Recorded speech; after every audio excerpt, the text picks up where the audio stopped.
त्यसपछि सबैजनालाई फेरि पनि आफ्टर अ लङ टाइम तपाईँहरूको अगाडि म आउन सकिरहेको छु।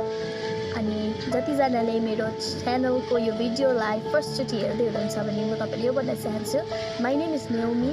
अनि मेरो च्यानलमा चाहिँ परमेश्वरले मेरो जीवनमा गर्नुभएको कामको टेस्टिमनीहरू एज अ पोएट्री म सेयर गर्ने गर्छु। अनि आज पनि तपाईँहरूको अगाडि एउटा टपिकलाई मैले लिएर आएको छु, जसको टपिकको नाम चाहिँ हो नि प्रेजेन्स भनेको चाहिँ परमेश्वरसँगको उपस्थिति। जस्तै तपाईँले मलाई अहिले देखिरहनु भइरहेको छ।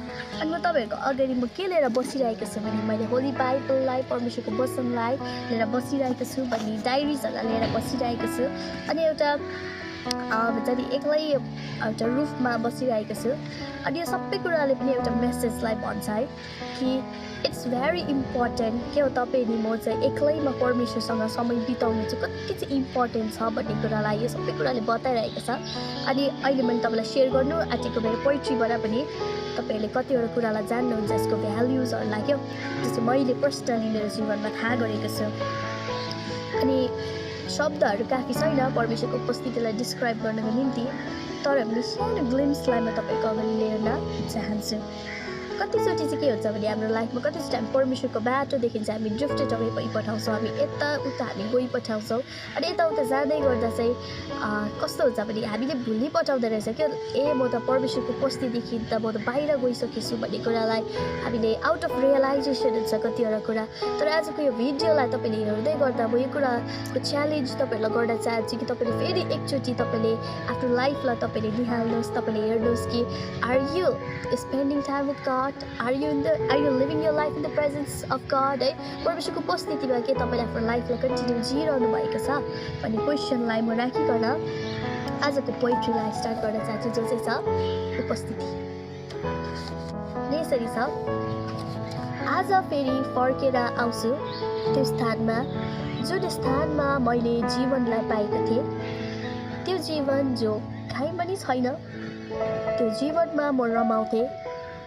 धेरैचोटि हो साँच्चै धेरैचोटि त्यो स्थानलाई छोडी पठाउँदो रहेछु, फेरि याद नै हुँदैन होइन, याद हुन्छ कि, तर त्यो बेला मात्र जब पानीबाट माछा निस्कँदा माछालाई थाहा हुन्छ, त्यो बेला मात्र जब सास फेर्न गाह्रो हुन्छ, त्यो बेला जब जीवनले छोडेको थाहा हुन्छ। एउटा कुरामा म छक्कै पर्छु, त्यो चाहिँ फर्केर जाँदा चाहिँ त्यो जीवनले मलाई त्यही ठाउँमा पर्खिरहँदो रहेछ, मेरो त्यो स्थान चाहिँ कहिले हराउँदैन रहेछ। आज जसै फर्के त्यो जीवनलाई झन् पक्रे, कहिले नछोड्ने ठोस निर्णय गरे, हृदयलाई सुदृढ गरी मागे। त्यो स्थानको त एउटा छुवाई नै मेरो निम्ति काफी छ। त्यो छुवाईले मेरो थकान, मेरो निराशापन र मेरो कमजोरीहरूलाई नयाँ आनन्द अनि नयाँ बलमा बदलिदिँदो रहेछ। तपाईँलाई भन्नु त केही पनि छैन, तर भन्नै परे पनि एउटा कुरा भन्छु, त्यो स्थानमा जानुहोस् र आफ्नो जीवनलाई पक्राउनुहोस्, एकचोटि चाखी हेर्नुहोस्। र यो पोइट्रीबाटलाई थ्याङ्क यू, त्यो पोइट्रीबाट चाहिँ म त के भन्न चाहन्छु भने let's spend time with God. परमेश्वरसँगको प्रेजेन्समा फेरि पनि फर्केर उहाँसँग फेरि हामी टाइम स्पेन्ड गर्न थालौँ। तपाईँ मान्नुहोस् या नमान्नुहोस्, तर तपाईँको जीवन चाहिँ एउटै ठाउँमा तपाईँले भेटाउनुहुन्छ, त्यो चाहिँ सिक्रेट प्लेस हो, त्यो चाहिँ गुप्त स्थान हो। त्यही ठाउँमा नै तपाईँले आफ्नो जीवनलाई भेटाउनुहुन्छ। अनि म यो विश्वास गर्छु कि आज यो भन्दै गरेको कुराहरूले चाहिँ नि तपाईँभित्र सिङ्क होस् क्या, तपाईँभित्र त्यो के भन्छ त्यो अलिक डुबोस् क्या, किनकि साँच्चै नै परमेश्वरको उपस्थितिबाट निस्किँदै गर्दा चाहिँ नि एउटा माछा चाहिँ पानीबाट निस्किँदा कस्तो तर्पिन्छ नि, त्यस्तै आज तपाईँ अनि मेरो लाइफ हुन्छ।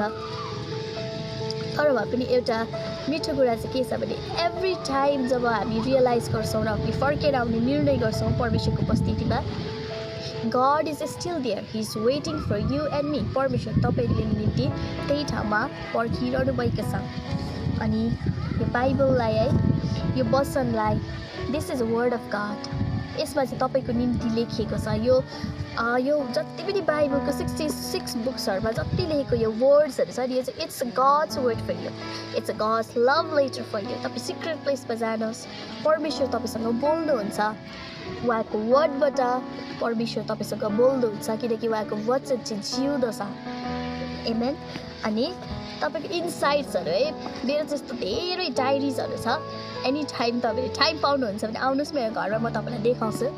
अनि यो डायरिजहरूमा चाहिँ मैले त्यस्तो केही लेखेको छुइनँ, तर मैले के लेखेको छु भने what God has spoke to me, परमेश्वर मसँग बोल्नु भएको कुराहरू छ।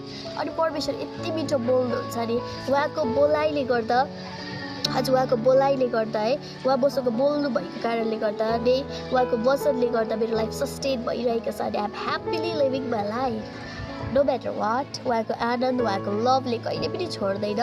त्यसै लागि म तपाईँलाई इन्करेज गर्न चाहन्छु, go into the presence, go into your secret place and spend time with God who love you the most.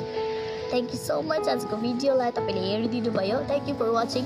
अनि म यो भन्न चाहन्छु कि एभ्री मन्डे मेरो नयाँ भिडियोजहरू अपलोड हुन्छ। नयाँ भिडियोजहरूले मेरो उद्देश्य चाहिँ एउटै छ कि मेरो एउटा भिडियोले तपाईँलाई परमेश्वरको अलिकति भए पनि नजिक लग्न सक्यो भने त्यही नै मेरो लागि चाहिँ रिवार्ड हुन्छ। Thank you so much. Till then, take care. Bye.